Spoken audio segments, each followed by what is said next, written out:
Whew, okay, Pixar, I'll be real with you. The truth is, my mother not too long ago saw the pre-screening for this movie, and let's just say she had a hard time processing on what's going on with the story, which is frustrating for her. So I'm all like, why not I give it a go and see if it's good or not?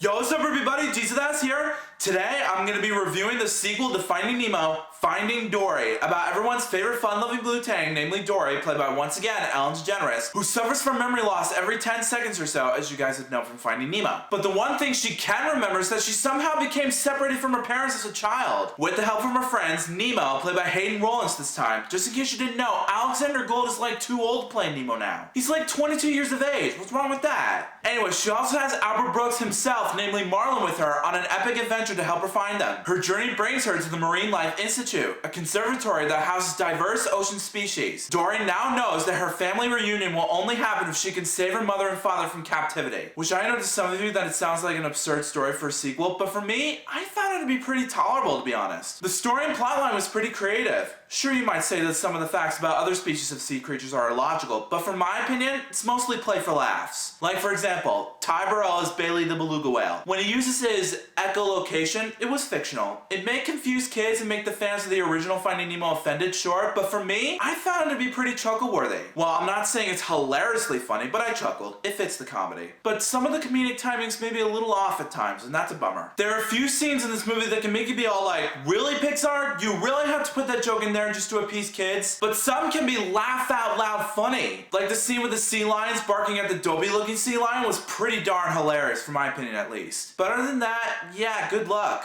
The nostalgia hit me hard, sure, but you need to come up with better jokes. None of them landed, which sucks, because you make pretty good comedies. You know what I'm talking about. But enough of the negatives. Let's get into the real stuff about this movie that I found really enjoyable. First, the animation. Oh my gosh. The way they did the water looks so darn realistic. Every time I look at the water, I was like, that's real water. Can DreamWorks do that? Yeah, for a few movies, but not as good as Pixar though. In some animations, DreamWorks uses water as a form of how a cartoon character can fall in for no reason, even though Monsters vs. is my guilty pleasure animation, just because of its story. But anyways, Pixar uses it in a way that immerses you into the world of sea creatures, which is awesome. Next is the cinematography. The swooping camera shots in this movie were so epic, you can't even say it looks like live action, which is why I love Pixar. They make really great films, in my opinion at least. To me, all of them are classics. I mean, DreamWorks, except for both How to Train Your Dragon movies, including their upcoming sequel, which is coming out in May of 2018, makes good cinematography, but in some movies, they can be a little cheesy, which stinks. But hey, everybody's entitled to their own opinions. Some DreamWorks movies, even with cheesy cinematography, can be surprisingly enjoyable, like Monsters vs. Aliens. Like I said, is an example why it's my guilty pleasure animation. Anyways, as I was saying, the voice acting was an in-betweener also. Some of them were a bit goofy, some were very nostalgic, like Albert Brooks' performance. 13 years later, and he's still incredible as his character. Just cinema perfection right there. I mean, don't be mad at me, Miss Degeneres, but you're a little too cartoony as Dory. I mean, it does make sense that she has short-term memory loss since Finding Nemo, and I get that. But what doesn't is her characteristics. She kinda acted like O from DreamWorks' Home a little bit. But other than that, the character development articulation was nostalgic enough. The execution still never ceases to amaze me. It still takes you back to the events and what you knew from Finding Nemo, and that's awesome to see. So in the end, Finding Dory was a cute sequel, but I still think that Finding Nemo is way better. Which I'm not saying is a bad sequel, it's a good movie, but I'm just saying, in some scenes, you may feel a bit disappointed with its comedic timings, which is frustrating. But other than that,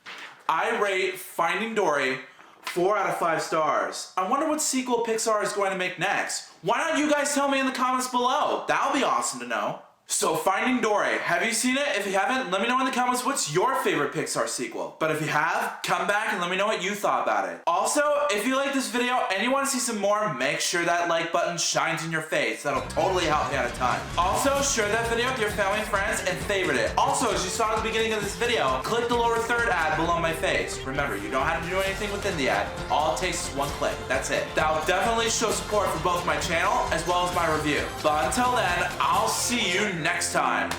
Peace out.